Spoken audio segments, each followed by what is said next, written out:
time comes up. So first, the first speaker will be Dr. Morton Halperin, and he is also another intellectual titan in the field of international security affairs and foreign policy. I believe he was and still is the youngest person to be appointed Deputy Assistant Secretary of Defense during the Johnson administration, and then later served on the National Security Council, I guess, in the Nixon administration. And Dr. Halperin played a critical role in the policy process that led to the reversion of Okinawa. And 42 years later, he visited Okinawa for the first time since reversion. During the Clinton administration, he served as Director of Policy Planning under Secretary of State Madeleine Albright, and now he is a Senior Advisor at the Open Society Foundation. Dr. Halperin. Thank you very much. John, can you hear me? It's a great pleasure for me to be here and to join this discussion. As you heard, I've been involved in the Okinawa issue for many years, and some of the insights that I got from working on the reversion issue, I think are unfortunately relevant to this day in trying to understand the force posture and why it is so difficult to change.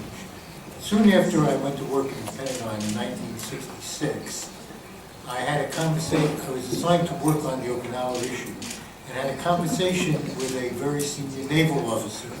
And I asked him two questions, and got two rather startling answers, which I think are very informative in understanding the situation to this day.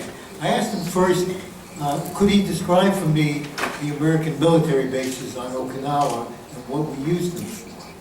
And his answer was, we have no military bases on Okinawa. And I was, of course, a little surprised, and I said, how can that be? And he said, Okinawa is an American military base. And that was not hyperbole. It was not a figure of speech. It was literally the way the American military looked upon Okinawa until the day that reversion took place. I had visited Okinawa during that period, and if you did, you would know that it was, in fact, the entire island was run as if it was an American military base. Cars drove on the right side of the road, the dollar was the currency, English was the language that was spoken, and I asked him as a follow-up question, I said, but do you realize that there are 1 million Japanese living on this island? And he said, yes, that is an administrative inconvenience that we have to deal with, but we do. And they did. The Japanese who lived on the island were treated as if they lived on a military base and needed to conform to the rules of anybody living on the American military base. And that had consequences for where the bases, the actual military installations were put, because the American military did not think of this as where in another country's sovereign territory can we put bases and expect to operate them for a long period of time. It thought simply of where is the best place to put these military installations on an American military base, which included literally the entire island.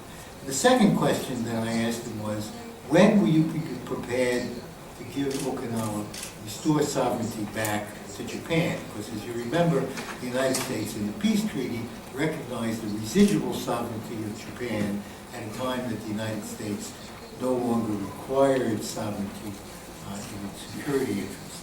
And his answer was equally dispiriting. He said, we have a blue sky policy. And I said, what does that mean? And he said, we will give sovereignty back when there is a blue sky. I said, yes. And he said, when there are no clouds, that is, when there are no security problems in Asia, then we will return Okinawa to Japanese sovereignty. Obviously, nobody expected there to be no security clouds in Asia. Here we are 60, 70 years later, and there are clearly more intense security clouds than before. So the answer is that the American military had no intention of ever giving back the island. They had every intention of running it as an American military base as far into the future as any long-range plan of the Pentagon projected. And when I returned some 47 years later, I was astonished to discover that the bases were still exactly the same, with some minor changes, but essentially the same as they were prior to the version of Okinawa. I had assumed, obviously incorrectly, and I think those working with me on the issue assumed, that when Okinawa reverted to Japan, it would become part of the process of the gradual diminution and closing of military base and joint use of military base that was already taking place on the mainland of Japan, as we called it, and continued to go forward there after reversion. That did not happen. And of course, Secretary Perry was asked the question this morning in a different form. I think the answer has to do with the political realities of Japan, on which I'm sure many of you are much more familiar than I am. But clearly, to put it mildly, the Japanese government has, since the time of reversion, attached much less priority to reducing the size of bases and military footprint in Japan proper as it has done to Okinawa. And I think there are lots of reasons for that, but I think that is the reality of the situation. Now, on the question of whether you could perform the military task without the bases in Japan or without some of them, I think the answer to that question is the military will always say it is impossible, and it will always turn out to be possible to do so with some cost and perhaps some overall degradation, but usually not any overall degradation. And I think the history of the American military attitude toward Okinawa is very revealing of this situation. In 1966, the attitude, as I said, of the American military was we would retain Okinawa for the foreseeable future. And if you asked whether that was just convenient or necessary, the answer was it was absolutely necessary. That the functions that we performed in Okinawa could not be performed anyplace else, and could not be performed on Okinawa if Okinawa was subject to the same rules of engagement as the Japanese mainland. That was 1966. In 1967 and again in 1969, the American military agreed to a position presented to President Johnson and to President Nixon that Okinawa reversion was possible under the same rules of operation of military bases as the mainland of Japan, and somebody's already revealed the fact that there were nuclear weapons in Okinawa, so I will cite that source from the audience, and that it would be possible to remove the nuclear weapons that were on Okinawa from Okinawa as part of those arrangements. And that was because the American military became aware of the fact that there was a risk to the alliance if Okinawa was not returned, and clearly thought that maintaining the bases on the mainland was much more important than maintaining special rights for the bases on Okinawa. And the situation will change in terms of the American attitude towards current bases in Okinawa only when and if the American government becomes persuaded that not doing so risks the alliance. And as long as the Japanese government continues to say that it can move the base, can relocate the base, and is prepared to do so, the attitude of the American government will not change. Let me stop there. Thank you very much, Dr. Halperin. Our next speaker is Professor Fumiaki Nozoe, who is a professor at Okinawa International University. He received his PhD in international relations from Stotsubashi University, and he is one of the rising stars on the history of U.S.-Japan security relations. Just the past couple of years, he has published two very important books in Japanese. One entitled The Japan-U.S. Security Alliance After the Return of Okinawa in 1972, which won the Inoki Masamichi Award. And another book entitled Okinawa and the U.S. Marine Corps, the historical progress of the Marine presence on Okinawa. Professor Nozoe. Thank you for the introduction. Good afternoon, everyone. I am Fumiaki Nozoe. It is my great honor to participate in this conference. Today, I'd like to talk about the U.S.-Japan alliance from Okinawa's point of view. As you know, the U.S.-Japan alliance is the cornerstone of the Asia-Pacific region's peace, prosperity, and freedom. In the increasingly severe international security environment in East Asia, the importance of the U.S.-Japan alliance is growing. However, I would like to stress that any alliance is not sustainable and any base is not operationally viable without the local understanding of the local community. I believe that Secretary Perry and Dr. Halperin understand this point when they managed the U.S.-Japan alliance in 1960s and 1990s. And Okinawa is in an important but very vulnerable place in the U.S.-Japan alliance because Okinawa hosts 70% of the U.S. military presence in Japan. In military terms, as many experts suggest, the U.S. bases in Okinawa have become increasingly vulnerable to Chinese and North Korean missile capabilities. The concentration of the U.S. bases on Okinawa is strategically dangerous. In political terms, the huge U.S. military presence has caused many troubles and fueled outrage in Okinawa. According to an opinion poll in Okinawa by NHK in 2017, 65% supported for the U.S.-Japan alliance. However, the 48% opposed the U.S. military bases, while just 44% accepted this. In addition, 70% thought that the stationing of huge U.S. military bases was discrimination against Okinawa by Japan and the United States. And about 80% in Okinawa hoped for a drastic reduction at the U.S. military base. As you know, the most controversial issue is the relocation of a Marine Corps Air Station to Henoko, Nago City. According to a poll in NHK, 60% in Okinawa still oppose the relocation of Futenma base to Henoko, although construction of the replacement facility at Henoko by the Japanese government is proceeding. In the Nago mayoral election in this February, Taketoyo Toguchi, backed by the Japanese government, won against former mayor Susumu Inamine, who opposed the relocation. However, I'd like to stress that the victory of Toguchi does not mean the relocation is accepted by local citizens in Nago City. According to the poll, 63% opposed relocation. While Komeito party supported for Toguchi in this election, Komeito's Okinawa branch have been against the relocation plan.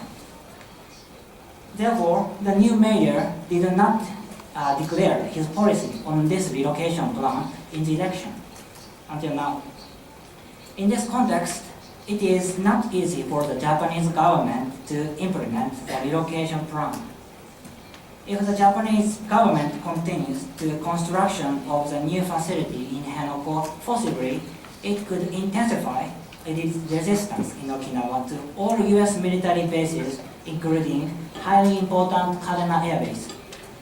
Such a movement could damage the foundation of the U.S.-Japan alliance.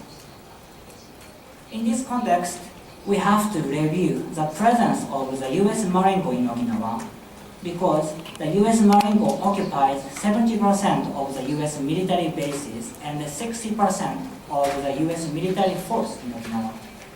Although I understand the U.S. Marine Corps contributes to security and stability in the Indo-Asia-Pacific region, but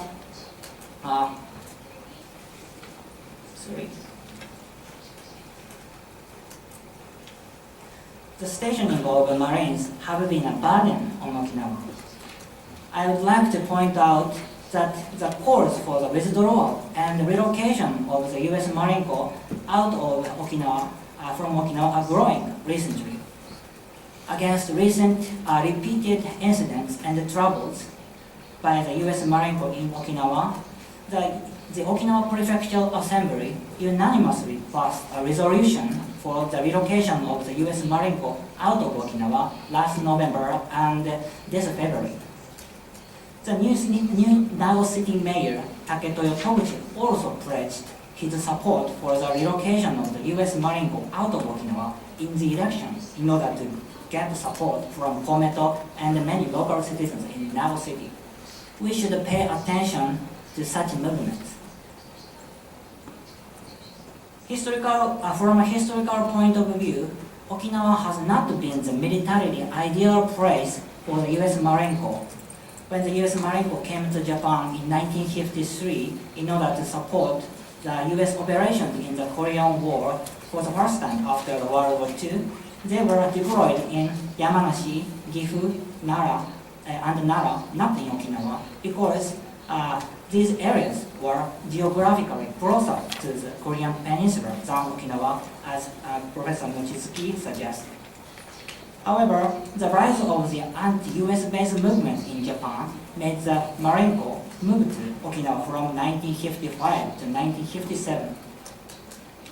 Because Okinawa was under US military control at that time, the US Marine Corps could use Okinawa freely and expanded their base there.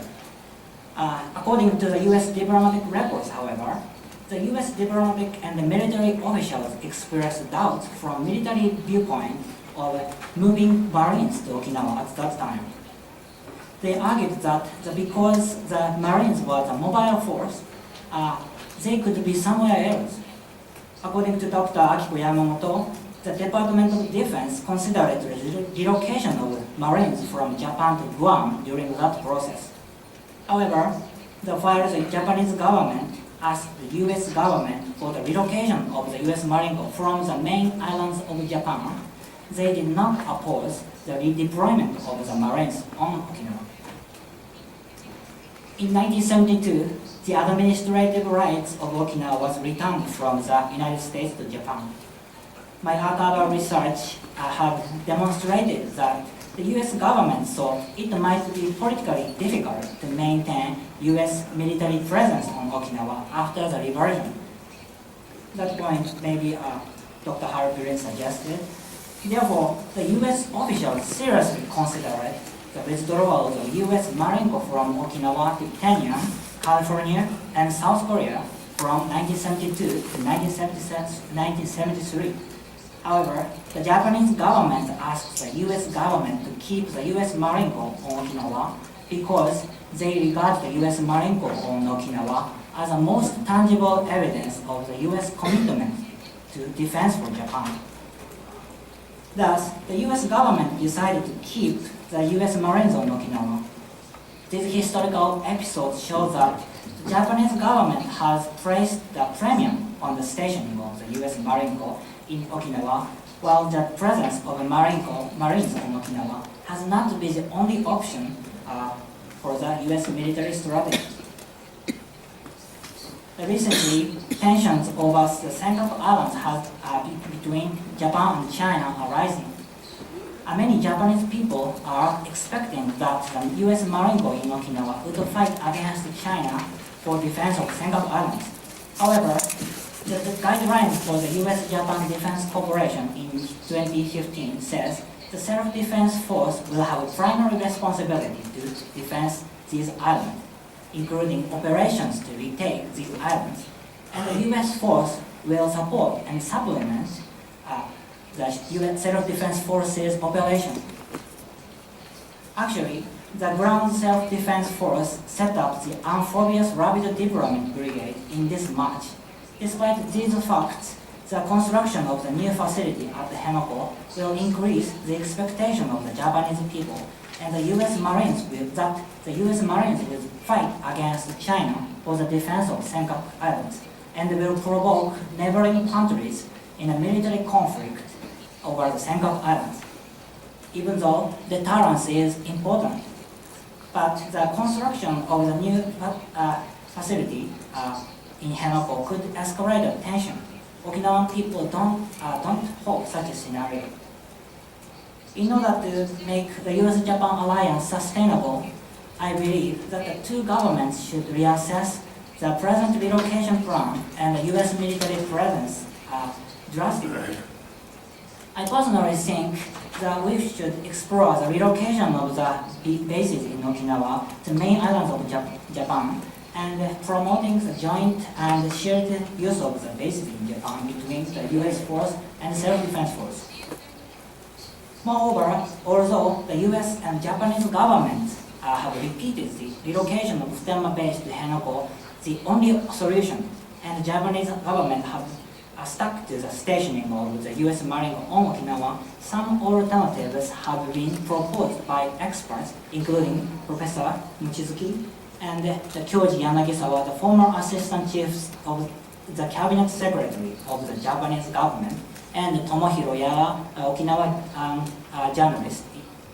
They pay attention on the fact that the U.S. Marines on Okinawa don't have the means of transportation because the amphibious ship that they use is deployed at Sasebo in Nagasaki Prefecture, not in Okinawa. They argue that there is no need to construct a replacement facility at Henoko for the closure of Futenma base without operational problems by implementing the readjustment of the U.S. Marines in Okinawa and promoting the U.S.-Japan security cooperations. We need to examine these alternatives seriously. Finally, the geographic location of Okinawa is strategically important in East Asia. For that reason, I believe that the political, social, and economic stability in Okinawa is critical. Therefore, addressing the Okinawa basic problem is a key test for the sustainability of the U.S.-Japan alliance and the international order led by the United States in the changing international security environment. Thank you. Thank you very much.